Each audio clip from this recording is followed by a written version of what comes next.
Everybody, what's going on? Fabian for Liberty, fabianforliberty.com. New podcast episode is up today where I talk about some of the things I'll be covering in this video, the scary future of the job paradigm. Many of you know that I think I've maybe coined the term job paradigm.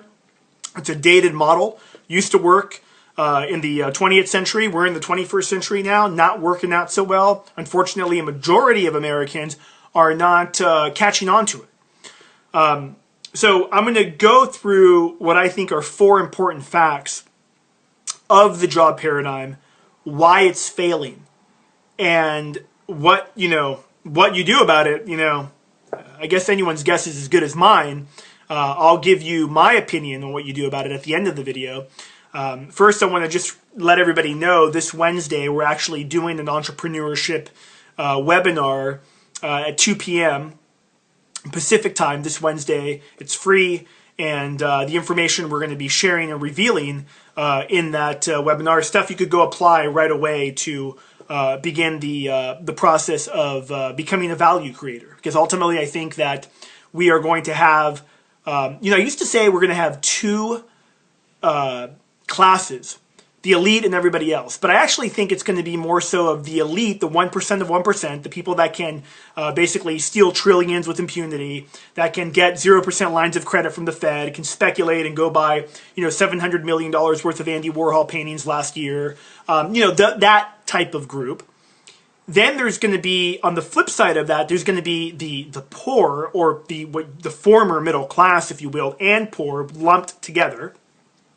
And then there's going to be a small percentage, maybe 30%, of value creators, whether they are entrepreneurs, whether they're professionals, whatever it is. They're the group that's going to add actual value to society, and they'll be the ones who will actually be able to have a decent living. Now, they're not going to be rolling around maybe in the Rolls-Royce Wrath or Rolls-Royce Phantom, but they will still have the ability to be self-reliant, to self-sustain their lifestyle, as opposed to a overwhelming majority of Americans. So, 4 points. The first one I'll start with is just the job market.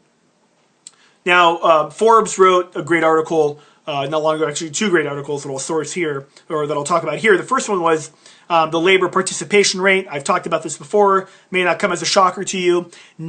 Over 92 million Americans are out of the labor pool. They've opted out. Okay, they're out of it, meaning that there's not jobs for them. Now, some of those, yes, are retiring seniors, but many of them, in fact, the biggest demographic in this, are millennials that have opted out, cannot find a job. Okay, that is a huge statistic, the biggest, highest rate, and I think it's like 35, 36 years. Now, why is this happening? Well, the politicians will tell you, well, we need to, print more money, we need a jobs bill. No, it's because the economy is changing. Which brings me to my next point, which is robots, automation, applications. It's fundamentally changing. In fact, I talked about this maybe in a video last week. I surely talked about it on my podcast. The Washington Post had a story about how, something like 65% of the jobs that will exist in 10 years, they're not even around today. And most of the jobs that we have today, in fact, they said over half of them will be replaced by a robot or by some form of automation. And people are completely ignorant of this. It's like I said before, I remember, end of last year, there was the fast food strikes that were taking place where they wanted $15 an hour. And in some places like Seattle, they got the $15 an hour. And of course, the unions are pushing this. The union bosses that basically line and pad their pockets with money, the more people they get on the union dole.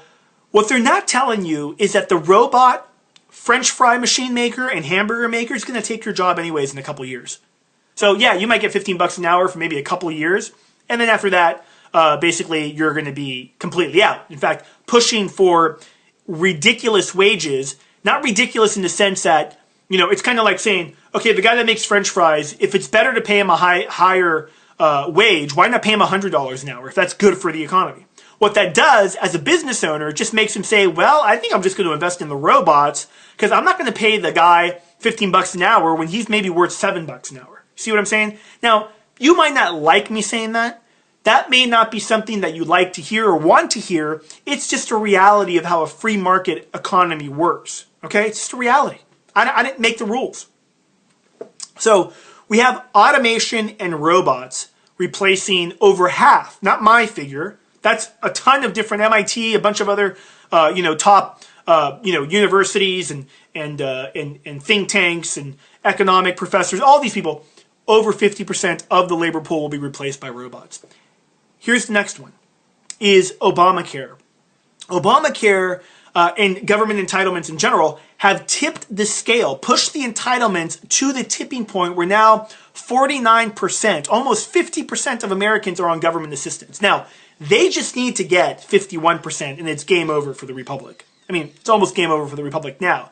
But if you've seen the movie The Gangs of New York, this is kind of what it's like. Okay, remember when the Irish immigrants would get off the ships, you'd have the people from Tammany Hall, the politicians, would give them bread and free stuff. In fact, many times through the movie, the guy that, the politician from Tammany Hall, he's like, we need as many immigrants as we can because they're going to vote for us. And we got to make sure we, make them voters. Right? That's exactly what the psychopathic left and many Republicans today, that's what they believe as well. They're like, yeah, just open the borders up, let them all in, because we need more voters.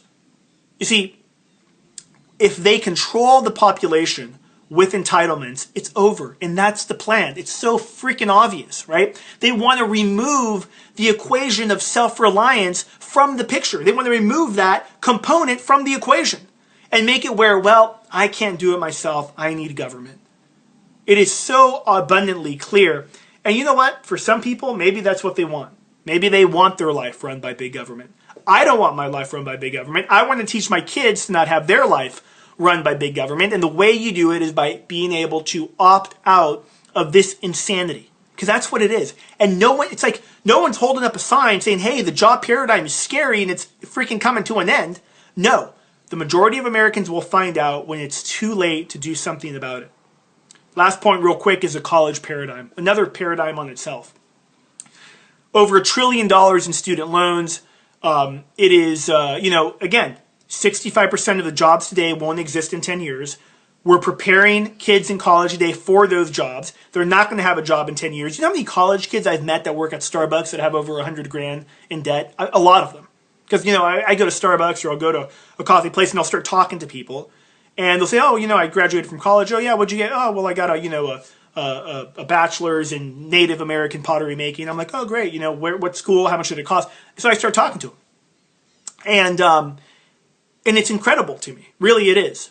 Because we are, not we, but the criminal government and the people in the financial industry and all these other people, not all of them, but a good portion of them, with brilliant marketing, continue to push a message of here's a life plan for you. Here's a great thing to do in your life that will help you. That's 30, 40 years old. And it's not working anymore. And it's so clear, at least to me, I hope to many of you as well. So that'll do it for the scary future of the job paradigm. Now the solution, my solution, look, there could be a lot of solutions. I could be totally wrong. Love to hear what you have to say about what you think solutions are. I think you got to be in the value creator space. Doesn't mean you got to be an online entrepreneur. Doesn't mean you got to be a real estate investor. There's countless ways where you could add value.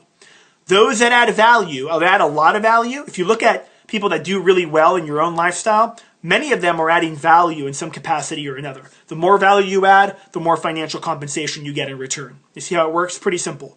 So think of ways that you could add value to society. Think about ways that you could add value to your community.